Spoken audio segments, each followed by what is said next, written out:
I've spent 53 birthdays waiting for someone to remember the date without a reminder. 53 circles around the sun, hoping that maybe this year my phone would light up with messages before noon, hoping that someone would write the date on a calendar, circle it in red. Make it matter, but no one ever did, and I got used to it. I learned to buy my own cake, blow out my own candles. I learned to lower my expectations until they practically skimmed the floor, and I told myself, that's just how it is, that's just how families work. Some dates matter and some don't seem to stick. You let the little disappointments stack up year after year until they become normal, until they don't even register as pain anymore. Just a dull ache like an old sports injury that flares up when it rains. But this year was supposed to be different because it was June 17th, my daughter Lydia's wedding day, and also my birthday. Not just any birthday, my 60th. I had been planning for months too. Celebrations merged into one, the biggest day of her life and a milestone in mine.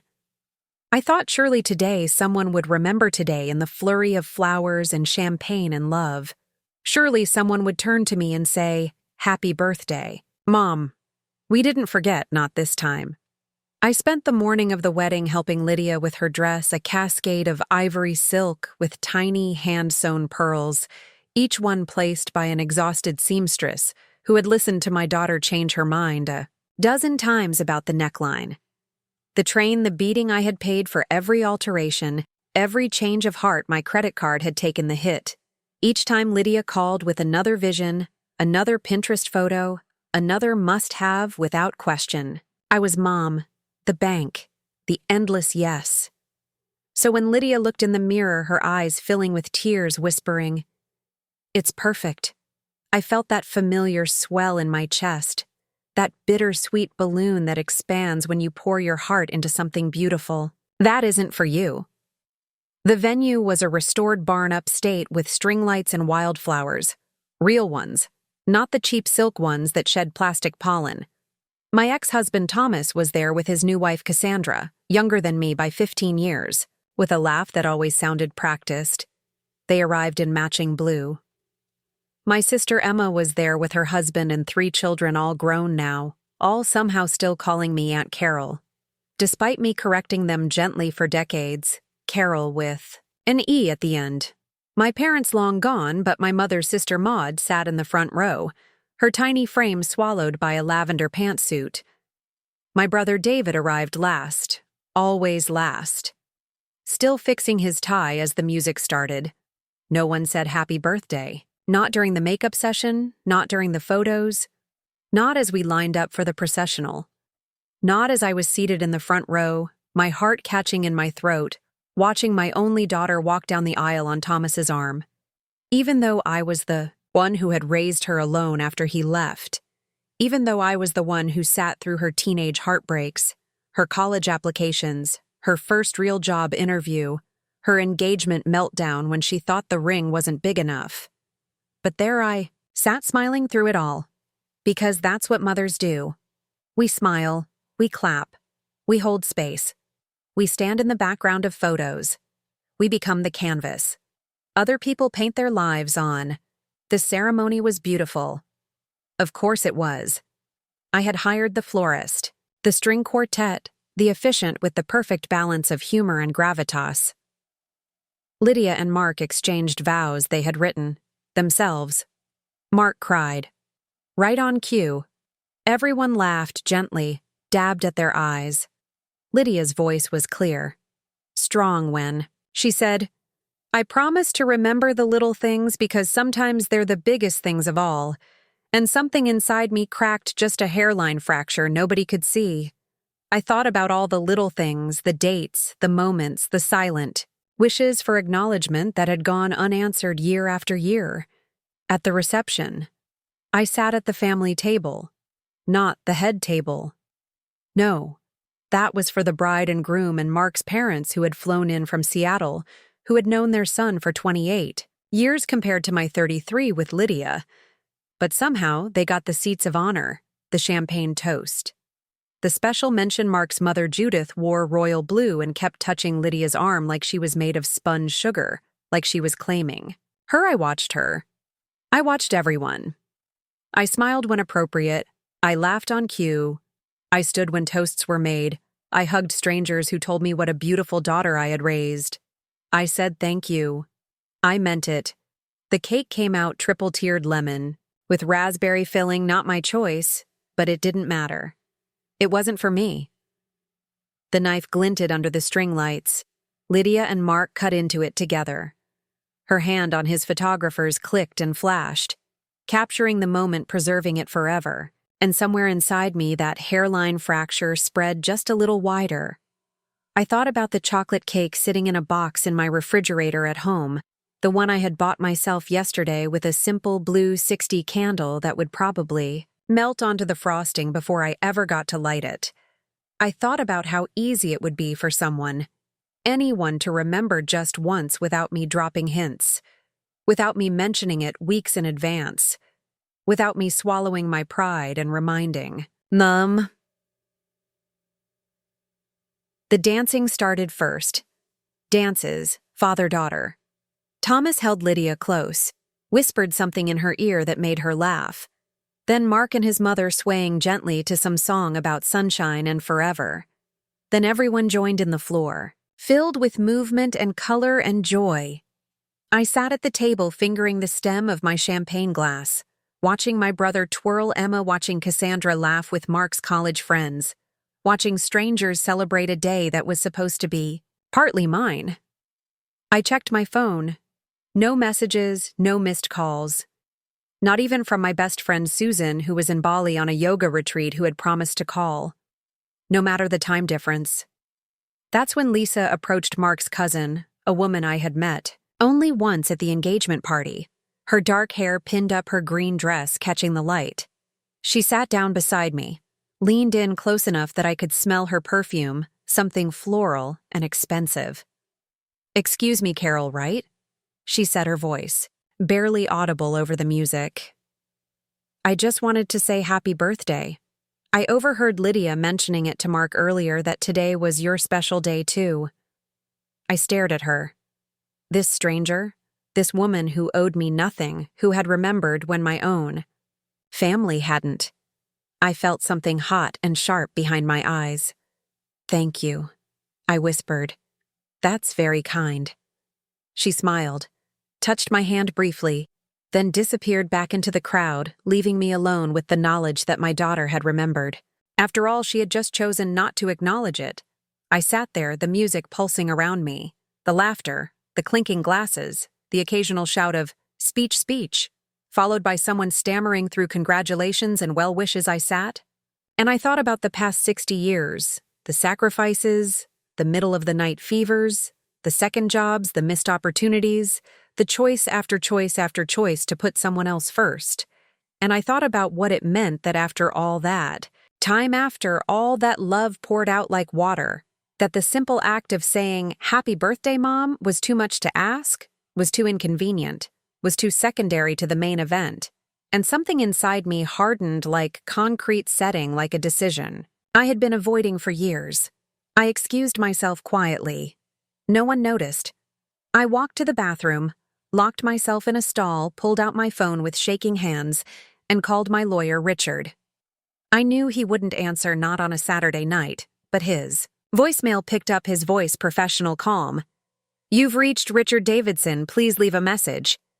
I took a deep breath. "Richard, it's Carol Bennett. I need to make an appointment to change my will as soon as possible Monday, if you can fit me, and it's urgent." I hung up, looked at myself in the mirror, my makeup still perfect, my hair still sprayed into submission, my eyes the same blue they'd always been. But something had changed. Something had shifted. The weight of decades of being, forgotten of being secondary, of being the backdrop, had finally become too heavy to carry. I returned to the reception, stayed until the end, smiled for photos, hugged Lydia goodbye, told her she was the most beautiful bride I'd ever seen. I meant that too, because love doesn't disappear when you've been hurt. It just sits alongside the pain, like two strangers on a bus pretending not to notice each other. I drove home alone, my headlights cutting through the darkness, the radio playing songs I didn't recognize. I pulled into my driveway, saw the porch light I'd left on, saw the empty house, and for the first time in years, I didn't feel sad about coming home to silence. I felt something else, something like possibility. Monday morning. I sat across from Richard in his office downtown, the leather chair cool against my back, the sunlight streaming through Venetian blinds creating stripes across the carpet. "Are you sure about this, Carol?" he asked, looking at me over his glasses, his pen hovering above the document. "This is a significant change." I nodded. I had spent Sunday researching, the perfect recipient for what would now be my entire estate, my house, my savings, my retirement, the insurance policies, the stocks I had quietly accumulated over decades of careful planning. "I'm sure," I said. "Sunrise Animal Shelter has been doing good work for 20 years. They need the funding and they'll use it well." He nodded, made a note. "And Lydia?" he asked, not meeting my eyes. "Nothing?" I thought about the wedding, about the cake, about 53 forgotten birthdays, about the moment. Lisa had told me that Lydia had remembered but chosen silence. "Nothing," I confirmed.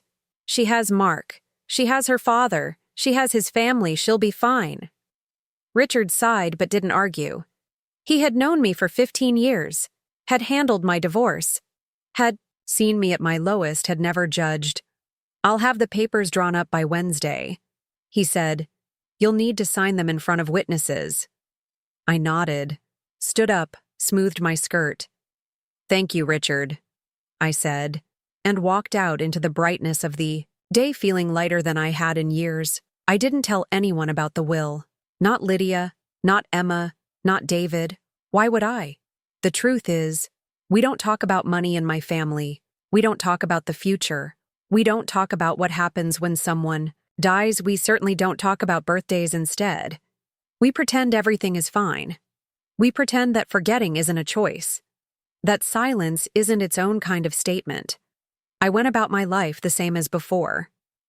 I called Lydia every Sunday, listened to her talk about married life, about the honeymoon in Greece, about how Mark's mother was teaching her to make her famous lasagna. I said how nice. I said I'm happy for you. I didn't mention the will. I didn't mention my birthday. I didn't mention the hardness that had formed in my chest like a pearl around a grain of sand. 2 months after the wedding, Lydia called on a Tuesday, unusual for her, her voice tight. "Mom, we need to talk," she said, and I felt that familiar maternal alarm, the one that never quite goes away no matter how old your children get. "What's wrong? Is everything okay?" I asked. "No." She said, "Not really. Can you come over? Tonight?" I agreed. Of course I always agreed when it came to Lydia.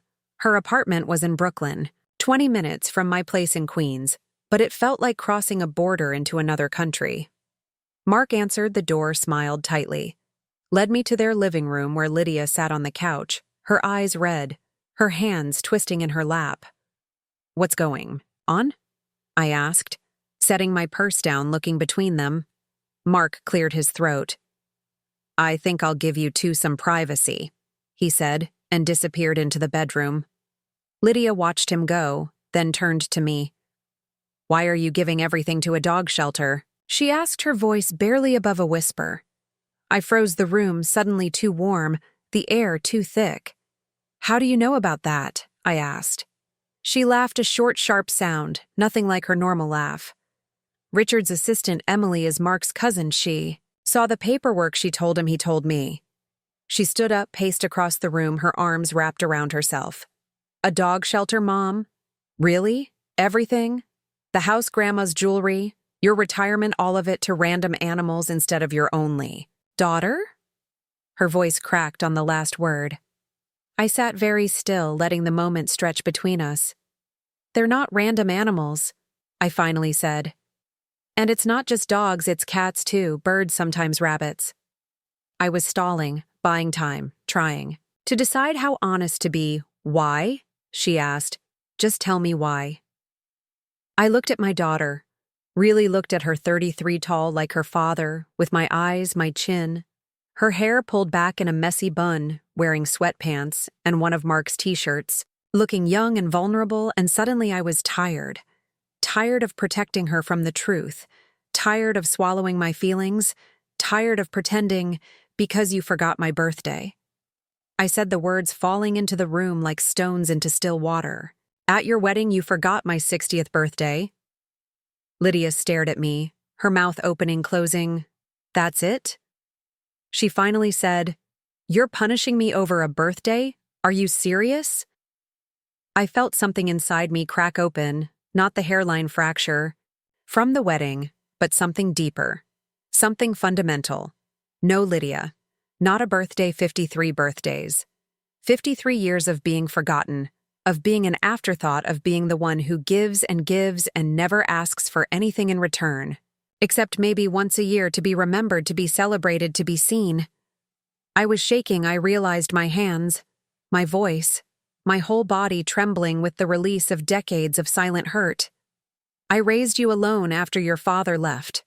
I worked 2 jobs to put you through college. I was there for every skinned knee, every broken heart, every triumph, every failure. I never missed a single important moment in your life, and you couldn't even wish me happy birthday on a day that was supposed to be special for both of us. Lydia sank back onto the couch, her face pale. I remembered, she whispered. I did. I told Mark that morning that it was your birthday. I nodded. I know Lisa told me. Lydia looked confused. Mark's cousin? The one in the green dress? I nodded again. Then why? I cut her off. Because you remembered and still chose to say nothing you knew and decided it wasn't important enough to acknowledge not even a whispered happy birthday, not even a card. Nothing. Lydia was crying now. Silent tears tracking down her cheeks. It was my wedding day. She said, I was busy, I was overwhelmed, I was the center of attention, I finished for her, just like you've always been. We sat in silence for a long moment, the only sound Lydia's quiet sniffles and the distant hum of traffic outside. So that's it? She finally asked. 60 years of love and you're throwing it away over a missed birthday? I shook my head. No, I'm not throwing anything away. I'm just finally acknowledging what's been true for a long time. You don't need me anymore. Not really. You have Mark, you have his family, you have your life, and I need to build mine. Something that's just for me. And part of that is deciding what happens to everything I've worked, for everything I've built, and I've decided that Sunrise Shelter needs it more than you do. Lydia looked up, her eyes red but suddenly sharp. Is this a test? She asked. Are you trying to teach me some kind of lesson? Because if you are, it's cruel. I stood up, picked up my purse. No, Lydia, it's not a test. It's a decision I've made as an adult, as your mother, but most importantly as a person with my own life and my own choices. I walked to the door, paused with my hand on the knob. I love you. I always will. But love doesn't mean I have to keep giving when nothing comes back. I left, didn't wait for her response, didn't look back, drove home in silence. That night I couldn't sleep. I paced my house, touching things, photographs, furniture, books, all the pieces of a life built piece by piece, year by year. I found myself in the kitchen staring at the refrigerator, at the calendar hanging there. June marked with a wedding cake sticker. July blank, August blank, all the months stretching forward. Empty of obligations, empty of expectations. I took a deep breath, then another. I opened a drawer, pulled out a pen. Circled a date in October. My birthday number 61, wrote Shelter Volunteer Day next to it. Something just for me, something that mattered. The call came 3 days later. Lydia's name flashing on my phone. I almost didn't answer. I was tired of explanations, tired of defending myself, but something made me pick up, hello. I said, my voice neutral. Mom? Lydia sounded different, subdued. I've been thinking a lot about what you said. I waited, said nothing. I talked to Aunt Emma and Uncle David, too, she continued. About the birthdays, about all of it. Still, I said nothing. My heart beating too fast. They didn't remember. Either when I asked them, they couldn't even tell me the date. She laughed a small, sad sound. I couldn't either. Not for sure. I had to check your Facebook. The admission hung between us, raw, honest.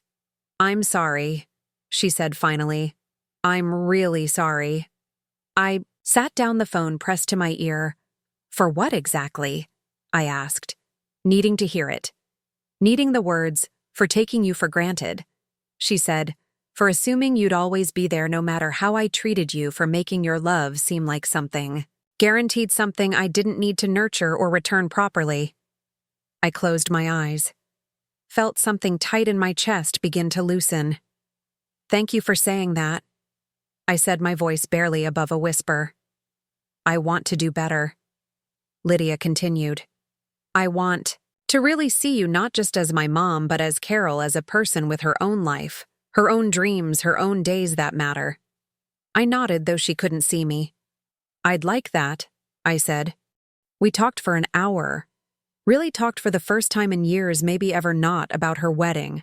Not about Mark, not about the will, but about me, about my life, about what I wanted for my remaining years. I still want to volunteer at the shelter.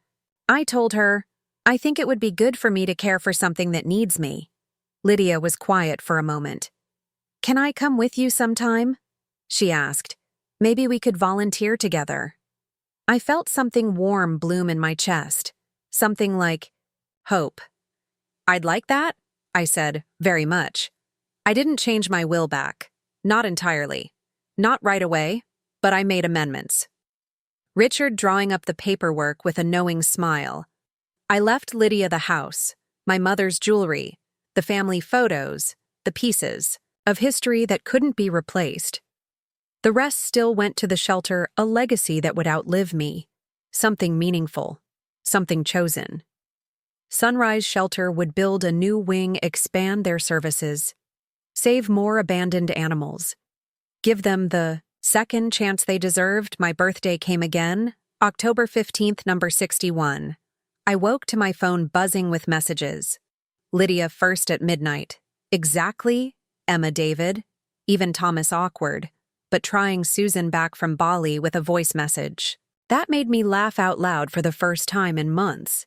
There were cards in the mail, emails, Facebook notifications from people I hadn't heard from in years, as if the universe was making up for lost time. I spent the morning at the shelter walking, dogs feeling their simple joy, their uncomplicated love. Lydia met me there, brought lunch. We sat outside on a bench, watching the leaves fall gold and red around us. Happy birthday, Mom, she said. Handing me a small wrapped box. Inside was a locket, old-fashioned silver with tiny engravings of birds in flight. Open it, she urged. I did. Inside was a photo of us, not from her wedding, but from years ago. Me holding her as a baby, both of us laughing, our faces tilted toward the same light. I fastened it around my neck, felt its weight against my skin. Thank you, I said. It's perfect. Lydia smiled, took my hand. I put a reminder in my phone. She said, not just for your birthday, for once a week to call you properly, not just to talk about me, but to listen to you. I squeezed her fingers. That's the best gift you could give me, I said, and meant it. We walked back into the shelter together, greeted by barks and meows and the grateful eyes of creatures who had been forgotten and were now remembered. I introduced Lydia to the staff, to the animals, showed her the plans for the new wing that would someday bear my name, not as someone's mother, but as Carol with an E. At the end, a woman who had lived 61 years, and counting, who had made mistakes and learned from them, who had nearly let heartbreak harden her, but found a way back to softness, who had discovered that sometimes the greatest gift you can give yourself is the freedom to be seen. That night, I had dinner with friends, with family, with people who now knew the date, with people who had marked their calendars, who had made a choice to remember. I blew out candles on a chocolate cake, the same kind I had bought myself the year before. But this time, I wasn't alone. This time. I didn't have to pretend this time when I closed my eyes and made a wish. I didn't wish for acknowledgement. I didn't wish for love. I wished for more days like this. Days where I was both giver and receiver, both mother and myself, both forgotten and finally remembered in the end. It wasn't about the will or the money or even the birthday. Not really. It was about the choice to stand up and say, I matter too. The choice to stop accepting scraps of attention. The choice to believe that 6 decades of giving entitled me to ask for something in return. The dogs at the shelter taught me that lesson. Funny enough how they wag their tails when you simply enter the room. How grateful they are for the smallest kindness. How they don't keep score but never forget a face that showed them love. I think we could all learn something from that. Thank you for listening. Please like and subscribe and tell me in the comments if you've ever had to remind yourself that your birthday matters. To that, you matter too. I read every comment, and tomorrow I'll be back with another story that might just change the way you see your own life and the choices you make every single day. This is Carol with an E signing off. Remember to celebrate yourself even when no one else remembers to.